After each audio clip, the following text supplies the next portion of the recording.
Let me first introduce our moderator for today, Francesca Donner, the gender director of the New York Times, who will be leading this conversation.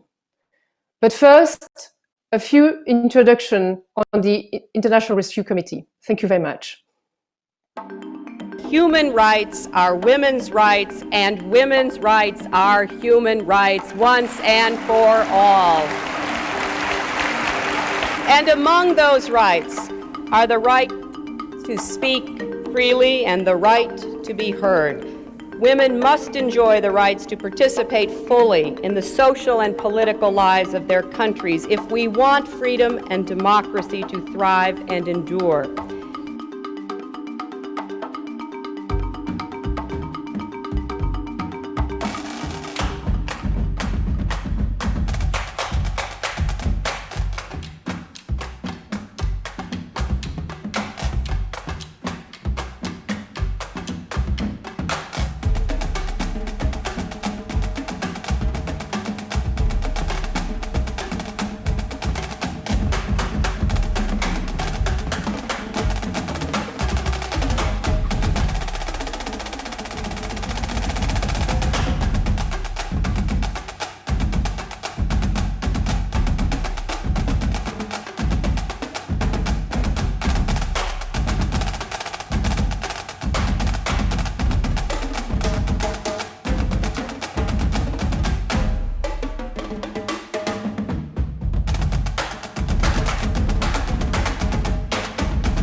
Right.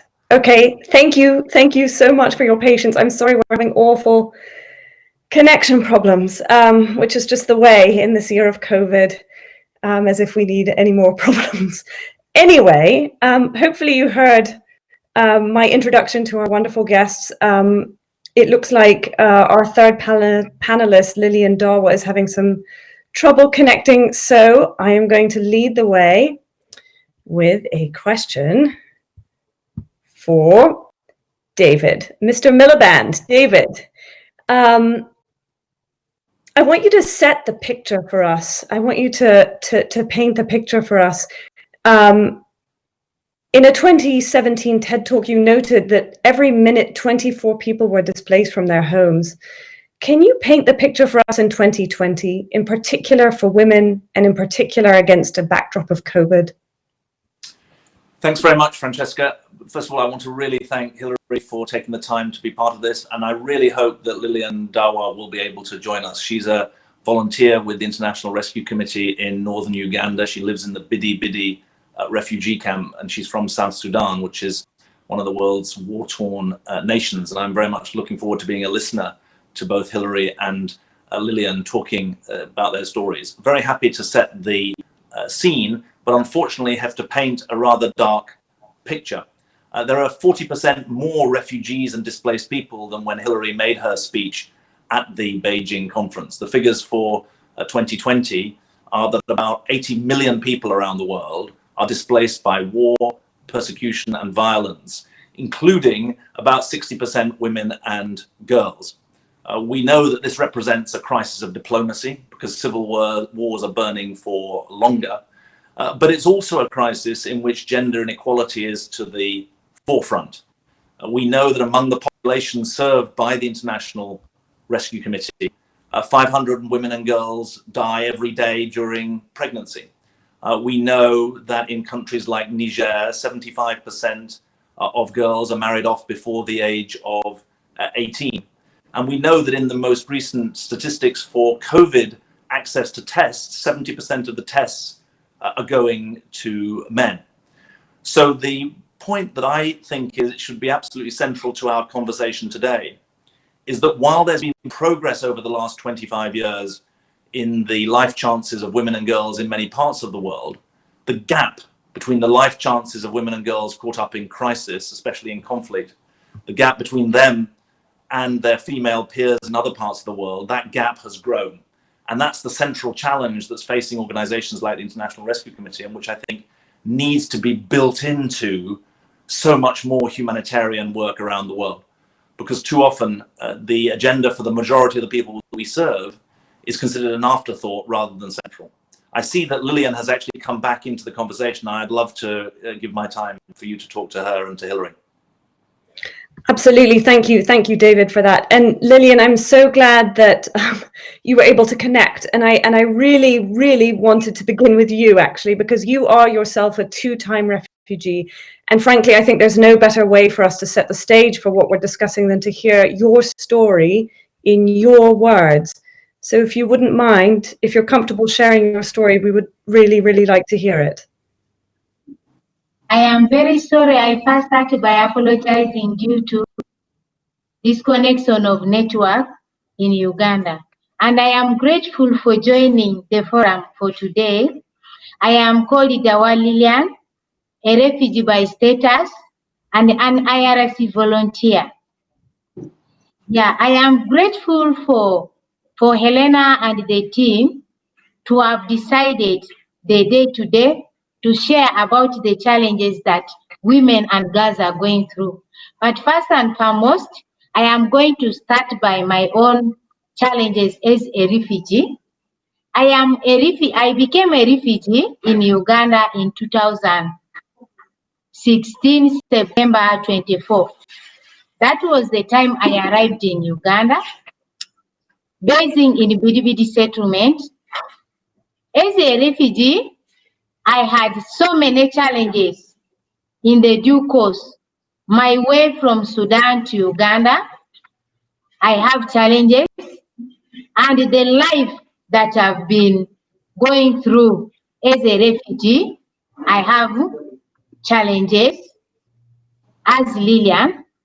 But now, what has made me to overcome the challenges is the knowledge that IRC has empowered me.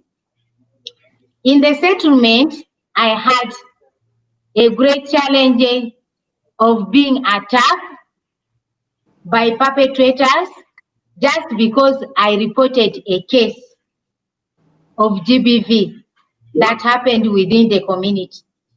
And I believe that I'm not the only woman who is going through those cases.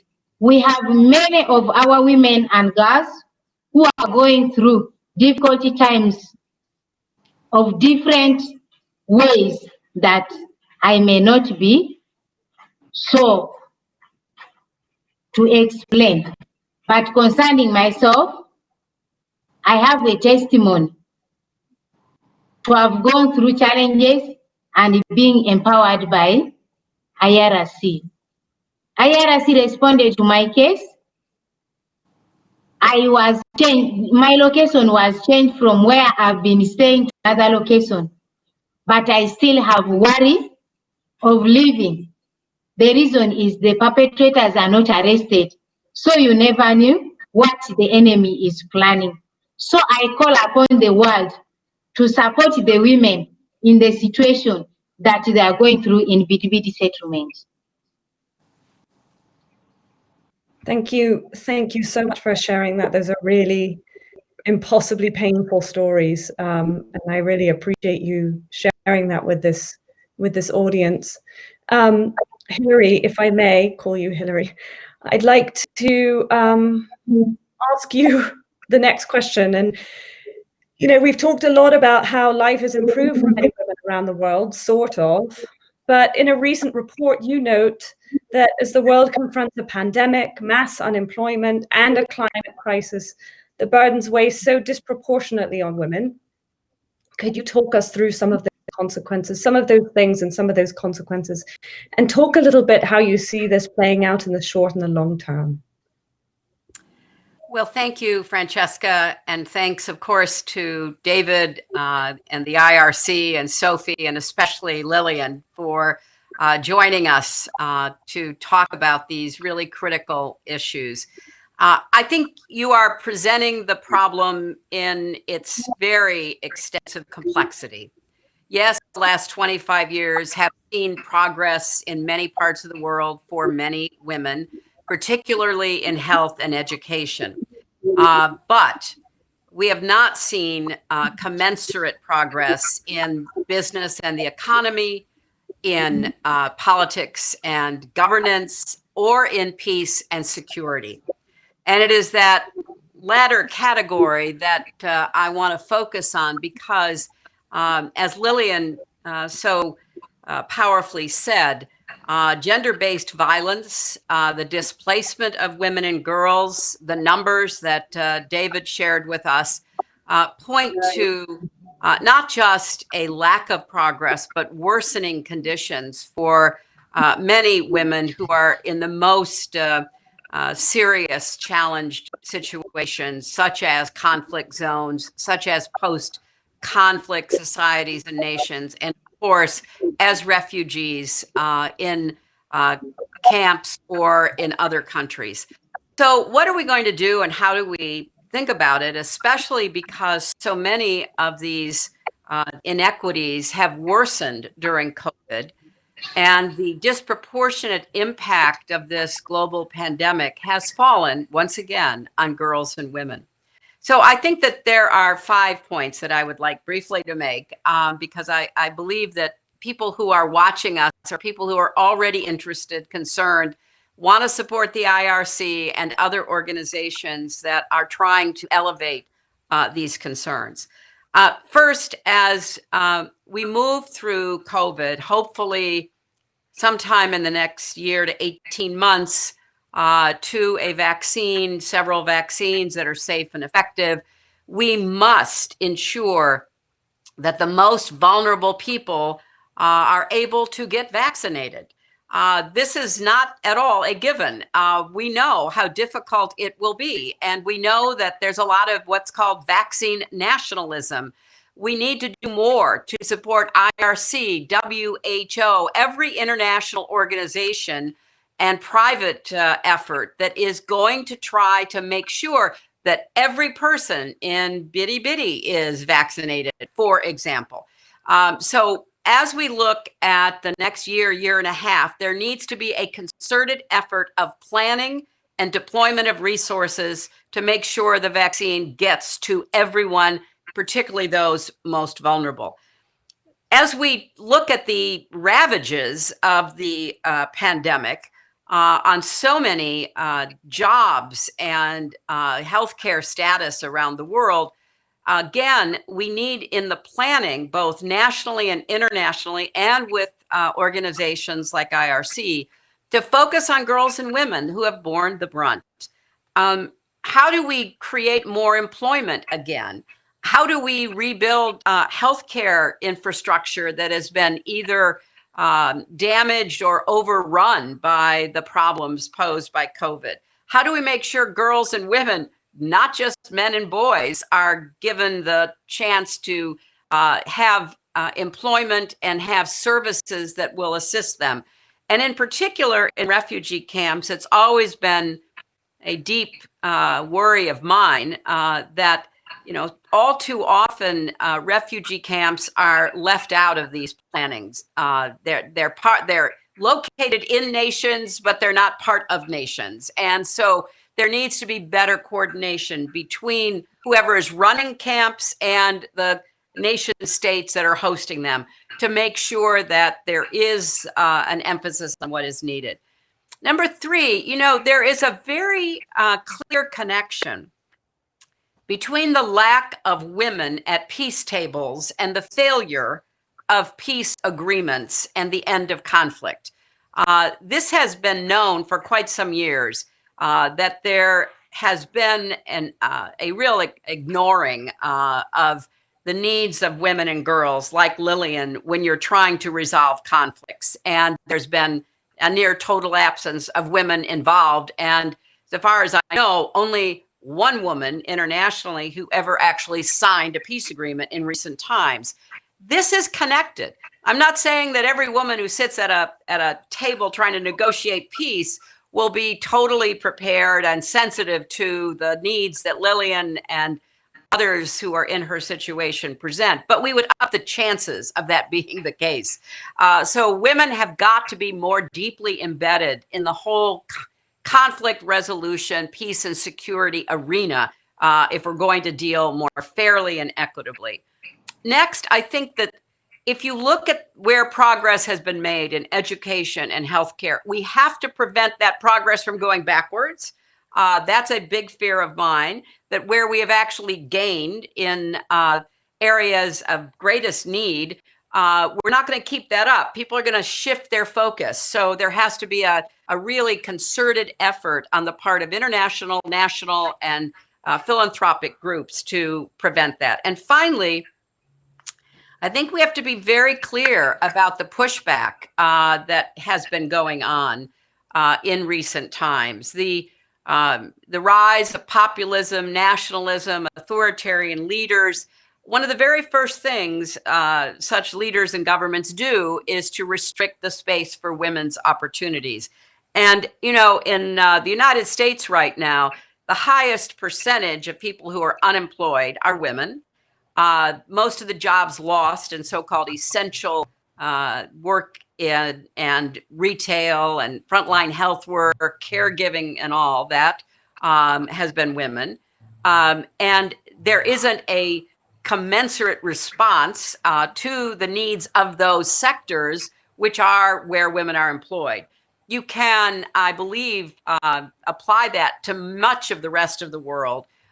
So that if leaders are not forced, required, cajoled, whatever works, to pay attention to those sectors of the economy that have to be rebuilt to rebuild women's employment, women's economic standing is going to go even lower, and we're not going to see the kind of recovery that we should.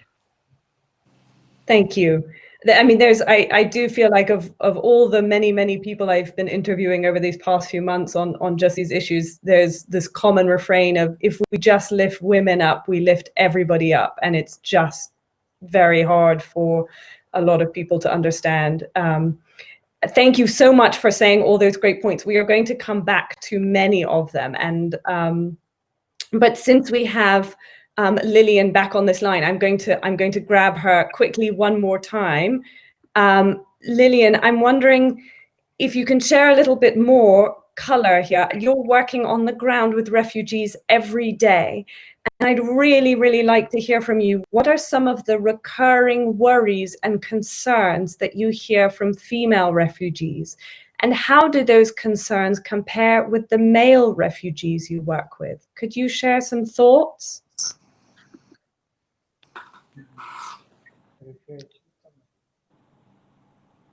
What are some of the worries that female refugees have? What are they worried about? What do they talk to you about mostly?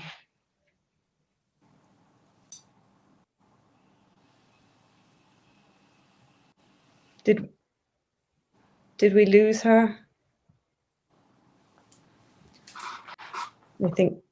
I think so. Okay, I'm going to hold on that question. Oh, she might be. Oh, great, Lillian. It looks like you're back. Yes.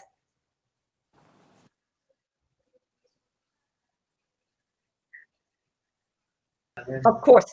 The question is, I want to hear from you what you hear from the female refugees you work with. What are their big worries? What are their big problems that they come to you about?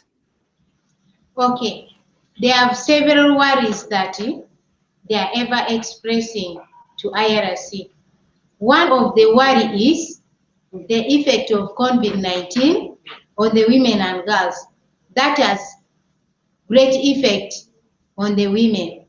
So they are calling for support. Like in the women centers, women need support through finance so that they can set businesses. And then in the women centers, we need support through IRC for putting up livelihood activities that can make the girls and the women to come and learn so self-reliant. Women also want to make sure that under the care of IRC, with the support from the world, their basic needs are fulfilled.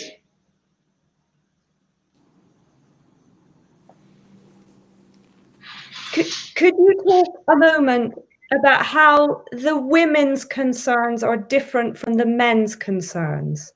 What do the men worry about compared to the women? Okay, women are so much worried because women are more vulnerable than men. The challenges of women and girls are direct.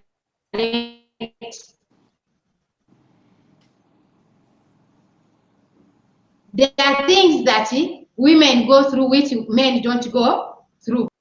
Like now, because of the pandemic, many changes have been taking place.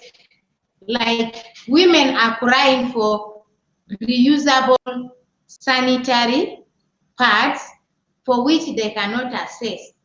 Though IRC has tried to provide, but the support is not up to date because IRC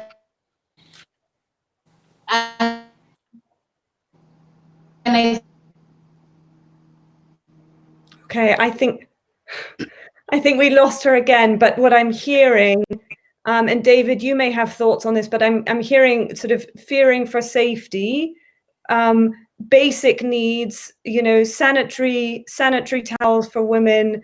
I think I heard her concerned about food and probably feeding the family. I don't know if, I mean, I know you have a really good view on this, David. Perhaps you could fill in some of those gaps if possible. Maybe I can just make 2 points and then you can pick up the conversation relating directly to what Lillian has said.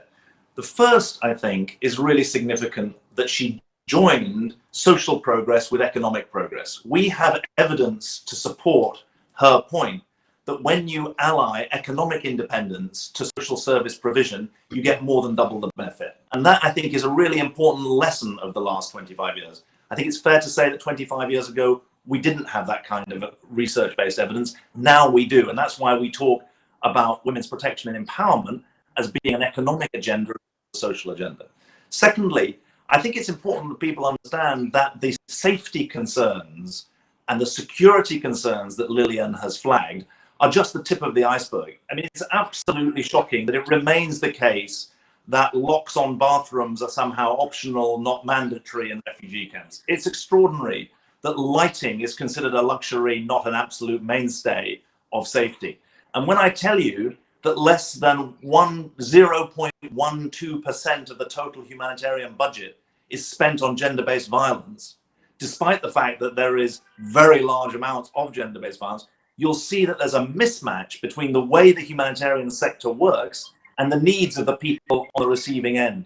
And that's an enormous sense of frustration 25 years on, that we're still having to win the most basic arguments about the way in which some of the most vulnerable people in the world are served. I see that Lillian has come back, and I'm very happy to hand it back to you. Oh, and she's gone, I think, again. To you and Hillary. So, David, you're still in the hot seat. I'm not gonna let you go quite yet. I want to bring up something that that Hillary had mentioned in her earlier speech. Forgive me, not her speech, in her remarks. I want to talk about authoritarian governments, authoritarianism, nationalism, religious fanaticism. These are not new ideas. But to me, the drumbeat of these ideas seems to be getting louder. And many have argued that when authoritarianism rises, women in particular lose more. And I'd venture to guess that this is magnified many, many times over when it comes to displaced women or female refugees. I'd love your take on that, David, if you don't mind. So look, I think the binding thread of the story that Lillian has told about her life and some of the big political changes that are going on around the world is summed up in a single word: impunity. When Lillian was abused in the way that she described, that is impunity. And when leaders around the world break laws and norms, that's also impunity. And I think that we are in danger of marching towards that age of impunity. And that is seen in the fact that civilians are attacked by combatants in war in record numbers, that hospitals are bombed in places like Syria in record numbers. But it's also the fact that impunity exists at the personal level. And so I think there's a very direct connection between the adherence to laws and norms in global politics and the adherence to laws and norms at the micro level that Lillian is bringing to bear here. What we fear is that the age of impunity at a global political level goes hand in hand with a failure to tackle impunity at the personal level. And very much part of this conversation, I think, is the centrality of tackling inequalities that are faced by women and girls in the places that we work to both of those agendas. Right. I'm gonna throw that question over to Hilary as well. I really invite you to pick up on this question of authoritarian governments, but I'd also like you to share what in your mind is the role of a democratic government in assuring safety and security for all. And if I might, if you were president today, what would be your approach? Well, you don't have enough time for me to answer this question, but I will take a stab at the first two and I'll go on the third. I agree completely with David. And I think you gave a speech, David, called The Age of Impunity, if I am not mistaken. So you have been sounding the alarm about impunity, or let's call it unaccountability for those who might prefer that term, but whatever one calls it. The increasing ability of leaders to escape accountability for their behavior, and often to face very limited consequences, whether it's poisoning your political allies or bombing hospitals or defying the rule of law or creating conflict that you benefit from financially and personally. There are so many examples. And, you know, there's nothing new about that in the great sweep of human history, but it has been discouraging to see its increase during the 21st century when there was reason to believe that we were moving in a democratic direction. So when we pick up the paper and read about concentration camps for Uyghurs in Western China, or see the terrible persecution and displacement of the Rohingya in Myanmar, or the continuing conflict in South Sudan, we are seeing, yes, conflicts, but in many respects, they are conflicts that are no longer under pressure from democratically elected leaders and institutions to try to resolve. So the internal pressure within a lot of democracies being created and built up by authoritarian or wannabe authoritarian leaders has split the attention away from trying to be an outspoken advocate for human rights, for refugees, funding the very real needs of displaced people, focusing on the continuing damage being done by impunity. So I'm very worried about these developments in the last several years, and I am very discouraged and disappointed by the failure of leadership of the United States to, you know, stand up for these fundamental principles of human rights and women's rights, and to try to resolve conflicts wherever they may occur. So I certainly hope we're going to have a different direction of our foreign policy, and also prevent any further slide into authoritarianism in our own country after the next election.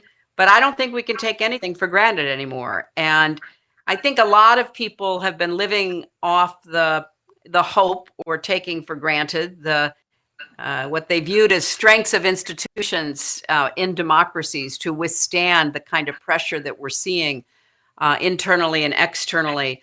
But I think this is a wake-up call.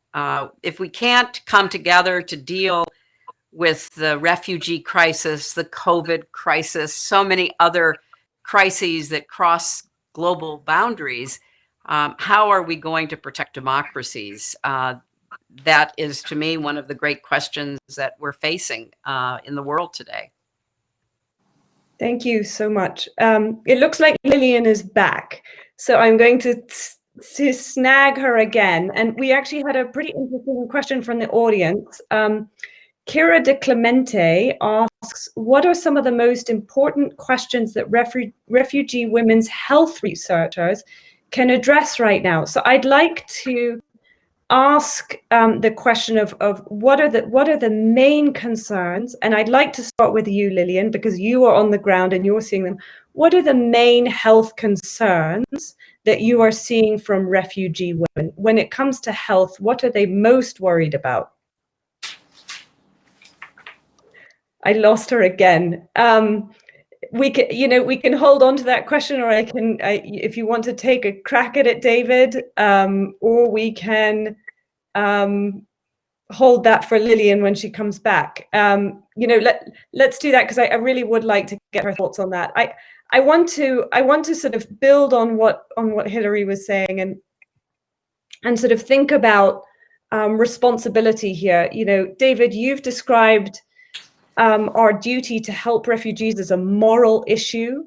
And I'd like to ask you to talk us through that, but I want to bundle that with another question I have, which is, why are humans so fearful of the idea of refugees or displaced people? So can I pair those two questions together for you, the moral and the fear together? Sure. Look, the first thing to say is that I think we have to be very careful not to talk ourselves into a corner. It remains the case that even as the US government has reduced the number of refugees being allowed to come into America, millions of Americans show great generosity, open-mindedness, big-heartedness in thinking about people who are less well off than themselves. And across the country, we know that when refugees arrive, they're often embraced by their neighbor in a way that brings out their humanity. So the first thing I would say to you is that we mustn't fall for the dehumanization. We've got to rehumanize this question. And the danger of the statistics I gave you at the beginning is that they seem so large, more than 1% of the world's population displaced by war, that people think the problem's too big and it can't be dealt with.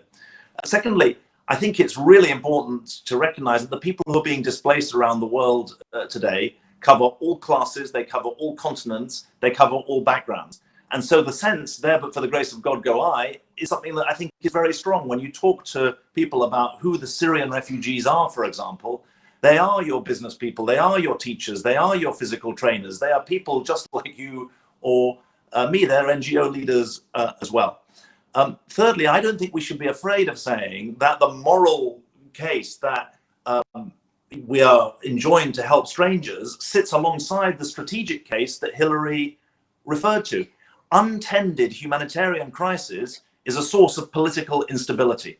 And the management of the global commons, which after all is what refugee hosting is about, and it's also what diplomacy is about, is something that is in our strategic interest as well as in our moral interest. And from my point of view, it's right to talk about both sides of that. What I think is very important is that those of us who live in richer countries, freer countries, we have to uphold, we have to rescue, if you like, the most basic fundamental values of those countries, because across the world we're seeing the retreat of democratic values, what Freedom House calls democratic recession. And I think it's very important that we build into our narrative the need to defend our own principles as well as to advance those abroad. Right.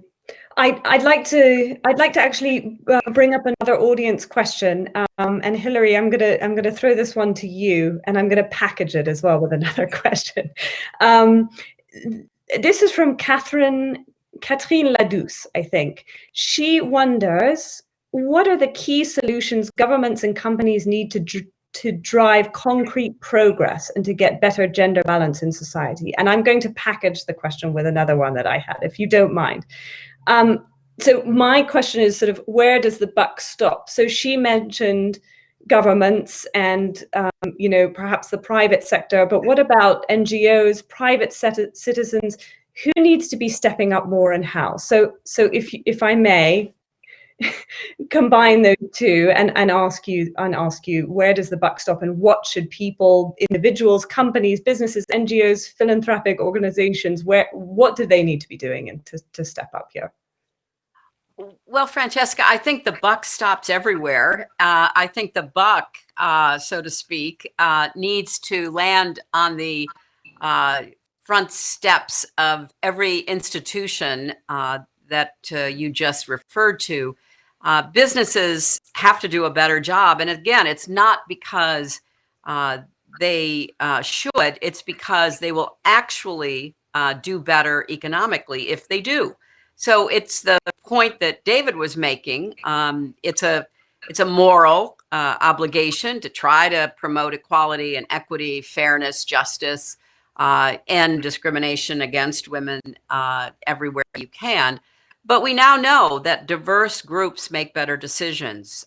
Companies with diverse boards, diverse management actually do better financially. So there's a good argument to be made, and governments have a stake in that, because now in the last 10 years, there's been compelling research about how removing barriers to women's full economic participation lifts the economic prosperity of entire societies. So the global economy would be increased dramatically, but every country would be, if all of the obstacles, whether it's the absence of paid family leave and quality childcare or whatever it is that is not only blocking women's entry, but promotion and success within the economy, were removed.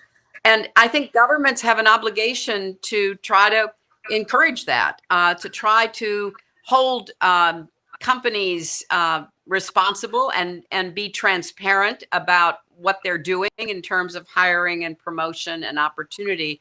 And the same is true for philanthropic organizations, or really any institution. We still struggle with implicit bias. There just are attitudes that are, I think, deep in the human DNA, that women don't measure up. They're not as successful or as powerful or effective, whatever the measurement might be. So we need to be honest with ourselves and try to pull those out and take a look at them and change the norms, try to eliminate the bias, and doing that through our families, education, and on up through life. It's a big piece of business. That's why I call women's full equality the unfinished business of the 21st century. But we've got to do more, because right now, as we've already said, we're stalled or going backward in important areas. I want to hold on to that idea of implicit bias, because my guess is it applies so much to refugees as well. David, you might have thoughts that there's an assumption that they have nothing to add, that they couldn't economically contribute, or they're just a burden. And I'd love to get your thoughts on that. Great. Well, you'll maybe be able to bring Lillian in a minute. But as you can see from her, it's not just that there's a bias to think that refugees don't have anything to contribute. The danger is that they're seen as a danger or a burden, when in fact they're an enormous asset. I mean, anyone who's been through the kind of life that Lillian has had and shown the courage, determination, ingenuity, ability that she has, would be a credit to any company or business or country. And I just want to add to what Hilary said by saying that, in my experience, outcome targets are absolutely key, transparently explained and reported. So every organization, including mine, has got work to do on this, but we publish our gender action plan and we publish the progress against it on our website.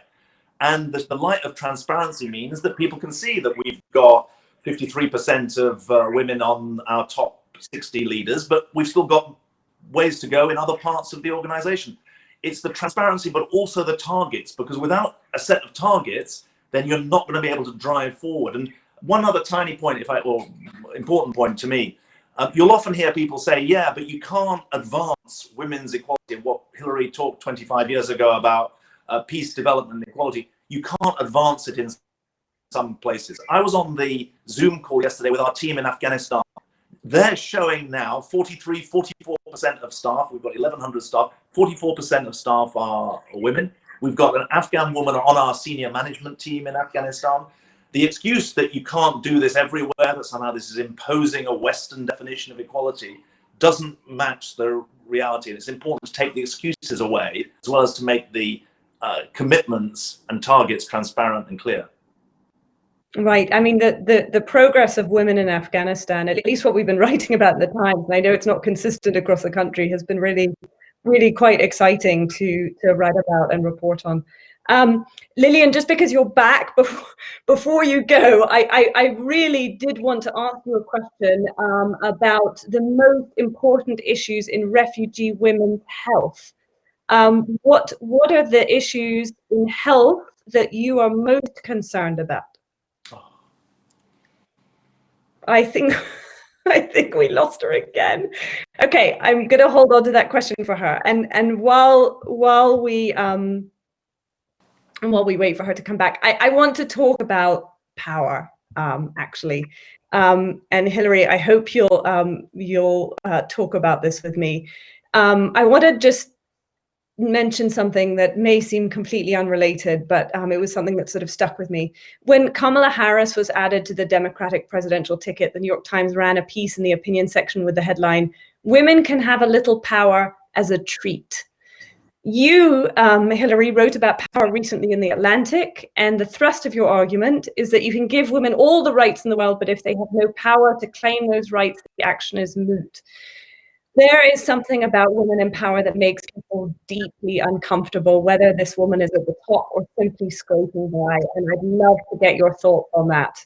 I will do that, Francesca, but I see Lillian back on my screen, so maybe we can try again. Okay, Lillian, thank you. Lillian, I really want your thoughts on health concerns for female refugees.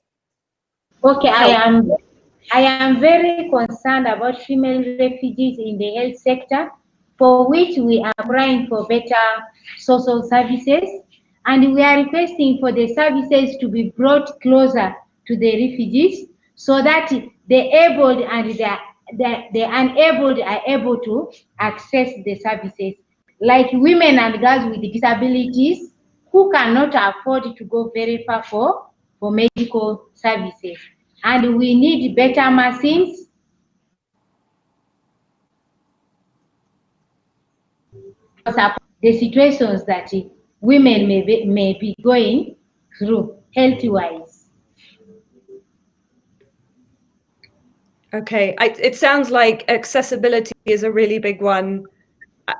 People being able to get the healthcare that they need, and perhaps, if I didn't mishear you, worried about women who are in those jobs doing the difficult care work. Is that? I think that's. Yeah. Okay, the services have been there, like in BDBD, IRC is offering services in the health department, but the support is not up to date. So we are crying for support through IRC so that there is great improvement in the health department for every woman and a girl to access. Right. Thank you. Okay, we don't have much time actually. So Hilary, power question over to you, if you don't mind. What is it about women in power? Any woman who gets even a modicum of power, it makes people uncomfortable. I'd love your thoughts on that.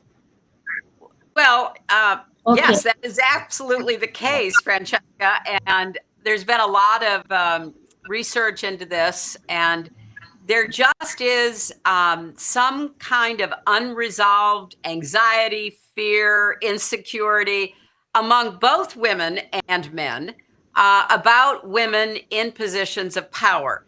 Now, we've certainly seen some positive changes over the last years in terms of women succeeding in politics or government or business or any of the other areas of endeavor. But those worries about women in power manifest themselves in public imaging, in conversation, certainly in the area of politics that I'm most familiar with, in the diminishing of women, the deriding of women's appearance, of women's voice, women's whatever. So it is still an obstacle for women to overcome. And the very fact that women want to achieve more labels them as ambitious, which is considered an insult for women, a compliment for men. And I've been watching very carefully this whole year the Democratic primary process, we had, a number of women running, which was good because we need to, socialize the idea that there are many different kinds of women who would run for president. But we still see a lot of the lingering and quite undermining concerns being expressed about Kamala. And, I think that she and Vice President Biden will overcome that, but it is still a challenge to be on that highest level of politics in our country and many other places. Totally.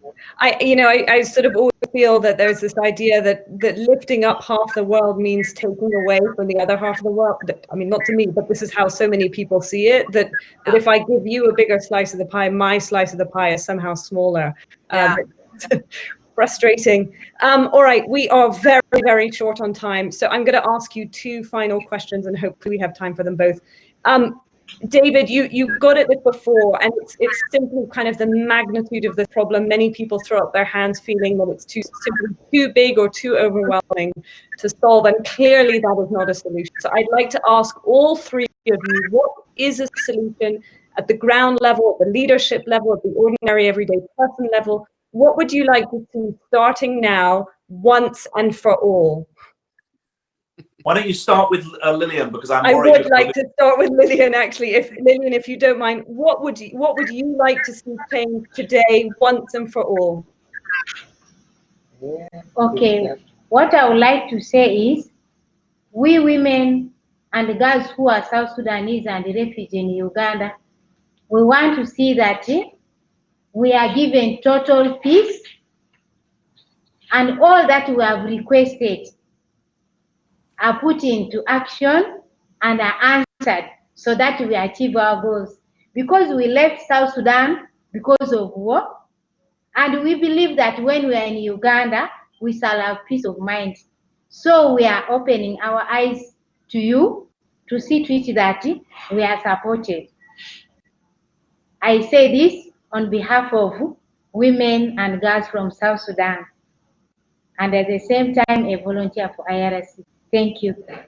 Thank you. All right, David, something now, today, once and for all, that we do not have to repeat 25 years from now, please. I think the most important thing, and this is rereading the documents from Beijing 25 years ago, rereading Hillary's speech this morning from Beijing 25 years ago. I think that the imperative is that the agenda of tackling gender inequality is not separate from social and economic and political progress more generally. It's absolutely core to it. In fact, you can go as far as to say there won't be social and economic progress unless the inequalities that women and girls face are not attacked head on. And so it seems to me that there is an absolutely structural imperative that in every part of social and economic life, every organization, be it a government or an NGO or a private company, it should be a badge of pride that tackling those inequalities is center stage, not marginal. And that's what I think the Beijing conference put on the table 25 years ago.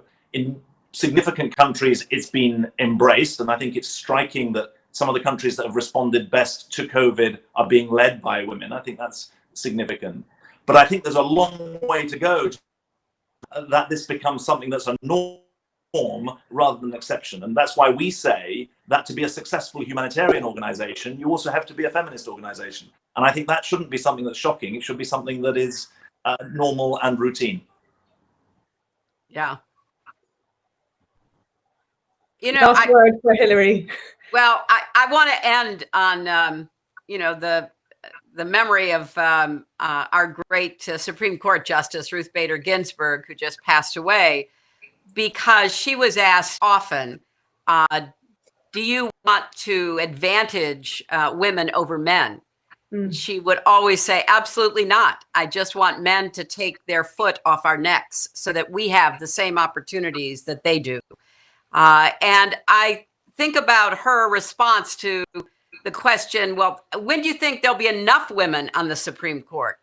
And she would say, well, would you ever ask, when will there be enough men? I mean, the right answer is when there are 9 women.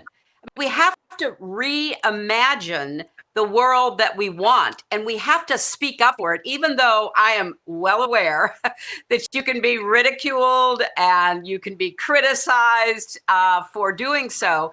But I applaud Lillian for standing up and speaking out on her own behalf, but more importantly, on behalf of the women and girls she is representing and working with at IRC. And I applaud David for saying that, you know, IRC, like every organization that is serious about justice and equality, should be a feminist organization. And that is not to create a zero-sum game, as some argue, that by lifting women up, you are putting men down. No, we think there's enough opportunity, there's enough potential to lift everyone up. But if you do not also make the commitment to lift women up, you will never get to where we are capable of going together. So, you know, let's make sure that we don't shy away from the political blowback in saying, no, we want a world of equality and justice for every woman and man. Thank you. Thank you. That's it. Time's up. Sophie, I think it's back to you. Thank you so much. Yeah, thank you, Francesca. And thank you for doing an amazing job moderating this conversation despite our connectivity challenges. It is really so valuable to hear from Lillian in her own words. The challenges she and other female refugees face, from gender-based violence to basic women health needs, earning a livelihood and feeding a family. Clearly, digital connectivity is another challenge of being a refugee. It also takes tremendous amount of courage and resilience to exist in this environment and to report gender-based violence. Probably yet another manifestation of women standing for other women. It's also heartening to be witness of such level of support by Secretary Clinton and Mr. Miliband, leaders of such caliber and influence. Now, the call to action to all of us, as citizens, companies, and institutions, it is to up the chance of peace by bringing women and girls at the peace table, to humanize refugees, to stand by democratic institutions. We also heard that economic independence plus social progress equal double of impact, which is why economic empowerment for women is a key focus of the Women's Forum work. And to conclude, as Secretary Clinton just said, women's equality remains the unfinished business of the 21st century. Let this be an inspiration to accelerate progress. So with this, I would like to thank you heartily on behalf of the Women's Forum for your amazing contribution. And to our participants, thank you for your wonderful sets of questions. And stay tuned as we have a few more of such conversations coming in the few weeks and months. Thank you very much and goodbye.